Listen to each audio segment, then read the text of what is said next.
माँ जी, ये कैसी पुरानी चप्पलें हैं। घर में इतनी गंदगी फैलती है। मैंने इन्हें बाहर फेंक दिया। बहू कमला की यह बात सुनकर उसके पति रमेश का चेहरा अचानक उतर गया। वह दौड़कर बाहर गया और कूड़े के ढेर से उन पुरानी टूटी हुई चप्पलों को उठाकर अपने सीने से लगा लिया। कमला हैरान होकर बोली, ऐसा क्या है इन चप्पलों में? नई चप्पलें ला देंगे पिताजी के लिए। रमेश की आंखों में आंसू आ गए।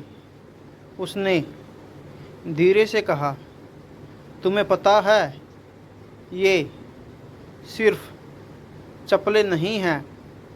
इन्हीं की वजह से आज मैं इस घर में खड़ा हूँ।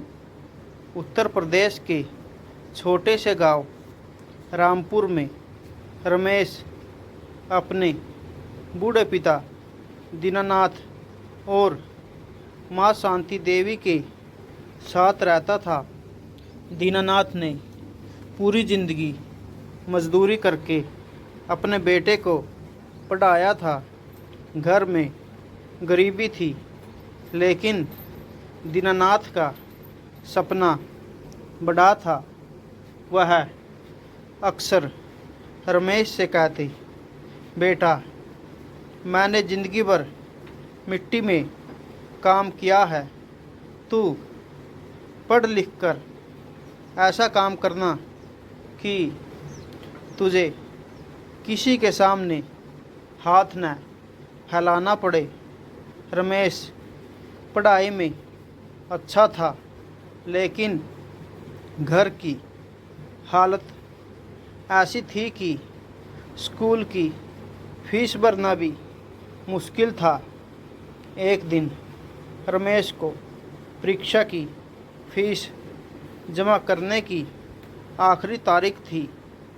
रमेश उदास होकर घर आया।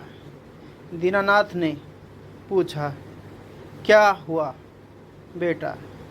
रमेश ने कहा, बाबा, फीस नहीं जमा हुई तो मैं परीक्षा नहीं दे पाऊंगा।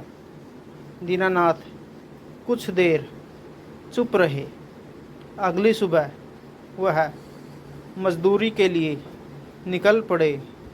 उस दिन गांव से शहर तक उन्हें कई किलोमीटर पैदल जाना पड़ा। उनके पैरों में वही पुरानी चप्पलें थी जो कई जगह से टूट चुकी थी। शाम को जब वह लौटे तो उनके हाथ में रमेश की फीस की रसीद थी। रमेश खुशी से बोला, बाबा, फीस जमा हो गई। दीनानाथ मुस्कुराए, हाँ बेटा, अब मेहनत करके परीक्षा देना। रमेश ने पूछा, पैसे कहाँ से आए? दीनानाथ ने बात टाल दी, लेकिन कुछ दिनों बाद रमेश को पता चला कि उसके पिता ने अपनी नई चप्पल खरीदने के लिए बचाए हुए पैसे उसकी फीस में लगा दिए थे और वह पुरानी चप्पलें ही पहनते रहे। समय बीतता गया। रमेश पढ़ लिख कर शहर में नौकरी करने लगा। कुछ साल बाद उसकी शादी कमला से हो गई। कमला शहर में पली बड़ी थी। उसे गांव का सादा जीवन पसंद नहीं था। एक दिन उसने दीनानाथ की पुरानी चप्पलें दरवाजे के पास पड़ी देखी। उसे गुस्सा आ गया। पिताजी को नई चप्पलें दिला क्यों नहीं देते? ये तो पूरी तरह टूट चुकी हैं। रमेश ने कहा, नई चप्पलें दिला दूंगा, लेकिन इन्हें मत फेंकना। कमला ने ध्यान नहीं दिया। अगले दिन उसने चप्पलें उठाई और बाहर फेंक दी। शाम को रमेश घर लौटा तो चप्पलें गायब थी। उसने पूछा, पिताजी की चप्पलें कहाँ हैं? कमला ने सहजता से कहा, मैंने फेंक दी। इतनी पुरानी और गंदी थी। रमेश तुरंत बाहर भागा। कूड़े के ढेर से चप्पलें उठाई और साफ करके अपने कमरे में रख दी। कमला ने पूछा, इतना भाव क्यों दे रहे हो इन पुरानी चप्पलों को? रमेश ने उसकी तरफ देखा और बोला, क्योंकि जब मेरे पास फीस भरने के पैसे नहीं थे, तब पिताजी ने अपनी नई चप्पल खरीदने के पैसे मेरी पढ़ाई में लगा दिए थे। कमला चुप हो गई। रमेश की आवाज़ भर्रा गई। इन चप्पलों में मेरे पिता के पैरों का दर्द है। इन्हीं चप्पलों में वह कई किलोमीटर पैदल चले थे ताकि मैं पढ़ सकूं। आज मैं जो भी हूँ उनकी वजह से हूँ।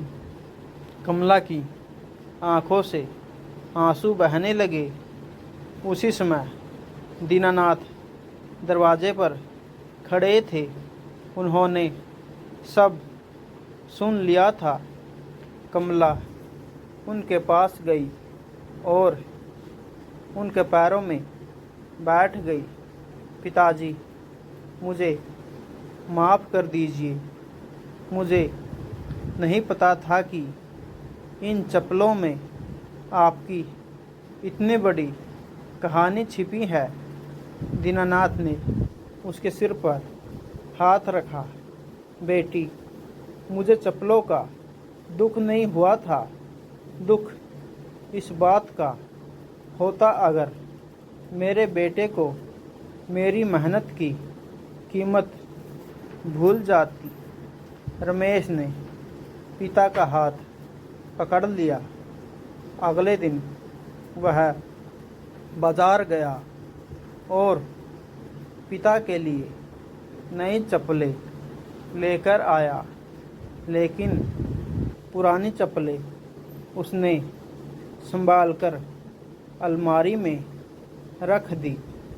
कमला ने पूछा, इन्हें अब क्यों रख रहे हो?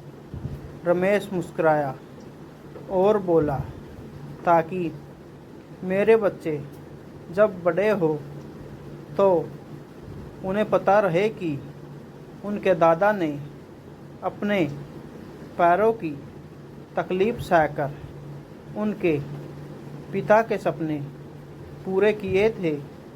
उस दिन से घर में उन पुरानी चप्पलों को कोई बेकार चीज़ नहीं समझता था।